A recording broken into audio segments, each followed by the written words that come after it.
Bakit ganun mga paps ano? Napansin ko lang sa mga nakayama sniper dyan ano, shoutout sa inyo. Halos sa mga nag apply dito sa Angkas MC Taxi no, dito sa drive skills. Mga paps napapansin ko sa mga nakayama sniper, parang ang dadali talaga sa kanila nitong drive skills na to. Sila yung napakalulupit.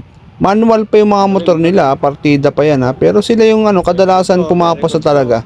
Ang gagaling ng mga driver nito, nagkataon lang ba yun? Kasi halos napapansin ko sa mga nakayama sniper talaga, halos pare-parehas ang gagaling eh. Tignan nyo, panoorin natin siya kung paano siya nag-drive skills.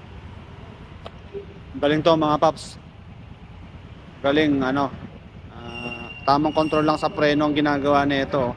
Number 3. Yan, very good. Number 4. So maganda yung handling nito ni Paps. Solid to. So ayan. Number 4 exit. Hey, magaling.